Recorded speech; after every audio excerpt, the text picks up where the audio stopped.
Je suis ravi de vous retrouver aujourd'hui pour une nouvelle vidéo où on va parler cette fois-ci davantage de spiritualité, d'ésotérisme. Je vous ai fait une séquence d'hypnose l'autre fois sur le deuil, que ce soit d'une situation ou que ce soit le deuil d'un proche, d'un animal, d'un être cher. Et en y réfléchissant, je me suis dit que ça faisait longtemps qu'on n'a pas parlé du tabou que représente la mort. Dans le sens déjà que la mort, je mets un petit... à force d'entendre le terme disclaimer, je parle de disclaimer, je ne sais même plus comment on dit en français, mais voilà, je fais une petite remarque là-dessus. La mort, pensez aussi que c'est un état de non-incarnation. Donc c'est souvent la fin de la vie, mais c'est souvent aussi avant la vie. On vient bien de quelque part.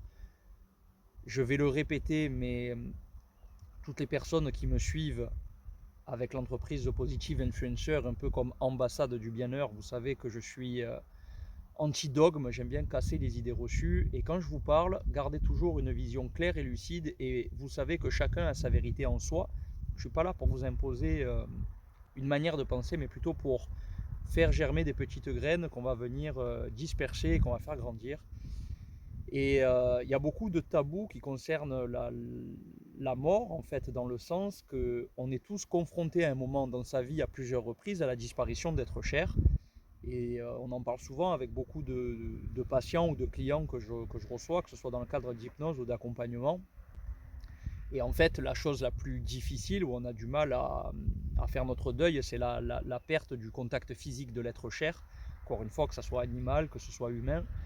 Euh, et c'est parce qu'on est dans une ère qui est tellement matérialiste, la matière, la matière, la matière. Et je pense c'est ma vérité à moi, mais je pense qu'on est incarné pour ça, pour cette matière si lourde, qu'on a du mal à faire décoller un peu notre conscience vers d'autres plans qu'on retrouve dans des méditations un peu avancées, qu'on retrouve dès qu'on fait décrocher le mental ou qu'on retrouve dans des états de conscience modifiés, donc ces états que l'on rencontre en état d'hypnose, mais aussi sous la douche par exemple, ou des fois en conduisant en voiture.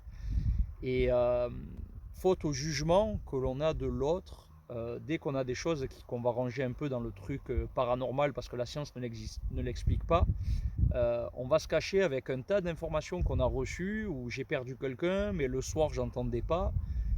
J'entends peut-être toquer, j'entends peut-être des voix, j'ai des parfums, j'ai des rêves très précis de la personne, j'ai des formes de guidance intérieure.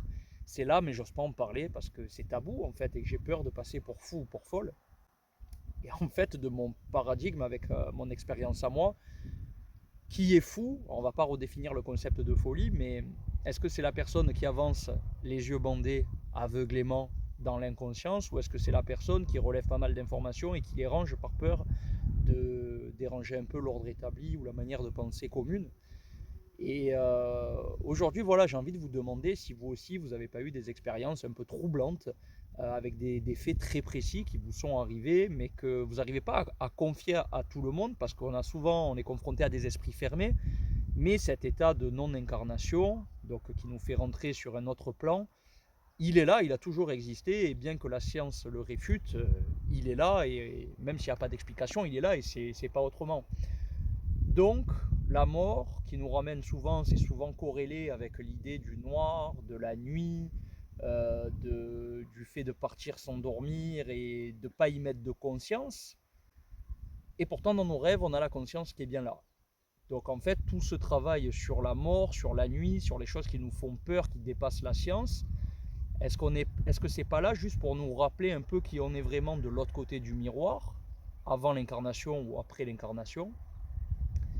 Et c'est ce truc qui est un peu latent, qui est toujours autour de nous. Et c'est soit vous faites votre vie avec ça, en intégrant ça et en faisant vos recherches comme le ferait n'importe quel explorateur, ou est-ce que vous le réfutez toute votre vie, mais en fait, il manquera toujours quelque chose. Et c'est là où je vous dis que ça doit absolument pas être un tabou.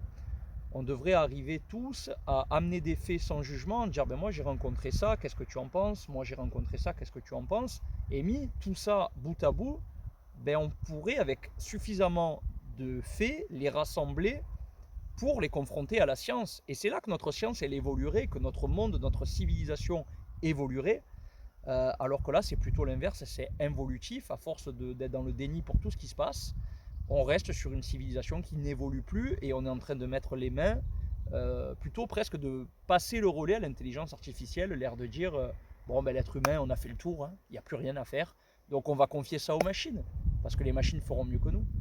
Et c'est là où la conscience se perd, les émotions se perdent, le rapport humain, la proximité, la chaleur, la convivialité, tout ce qui va être familial, même si ce n'est pas au sens sanguin du terme, mais au sens les liens que vous partagez avec des gens qui sont intéressants. Je trouve que c'est dommage. C'est un peu comme si là, notre civilisation, en 2023, on avait le choix entre deux chemins. Celui de la matière qu'on est en train de donner aux mains de l'intelligence artificielle et celle des choses qui sont pas palpables, mais qui sont le ressenti, l'éthérique, l'émotionnel. Moi, ça me plaît ça, et j'ai pas peur même qu'on me range de l'extérieur dans un point de vue, qu'on dise ouais, lui il est marginal, lui c'est un fou, lui. Non, parce qu'en fait, je pense que chacun doit faire son chemin, on doit ôter la vision, trop étriquer des choses pour revenir au cœur, qui est pour moi c'est le centre des choses. Hein. Je vous parle de ce que je connais, la religion catholique, on fait le signe de croix, au milieu on en revient au cœur. Les chakras, ben, vous comptez le nombre de chakras, hein. On a le chakra racine, le chakra sacré, plexus solaire, juste au-dessus le cœur, donc il y en a 3 là, et après 1, 2, 3, gorge, troisième œil, coronal. Et au milieu il y a encore le cœur, centre de la conscience, et vous le retrouvez dans plein de textes. Donc en fait, au lieu de réfuter, continuez d'aller chercher, aller lire, regarder des documentaires, discuter entre vous, plutôt que vous juger, vous faire du mal, et accompagner les personnes qui sont dans le deuil, non pas avec des conseils que vous donnez, mais avec des graines que vous faites germer. Tiens, tu devrais peut-être faire ça. Tu as ressenti ça, tu devrais peut-être faire ça.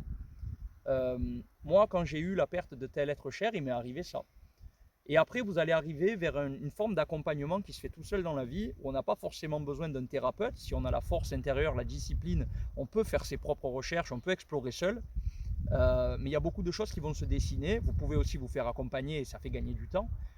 Mais tout ce qui est développement personnel aujourd'hui et spiritualité, c'est vraiment pas une mode, ça doit pas être lié au mouvement New Age qu'on avait déjà à l'époque, parce que je trouve que c'est plus un truc qui va disperser les pistes, faire entrer des mauvaises choses dans les mœurs, mais en fait c'est l'essence même de l'humanité qu'on a tous oublié.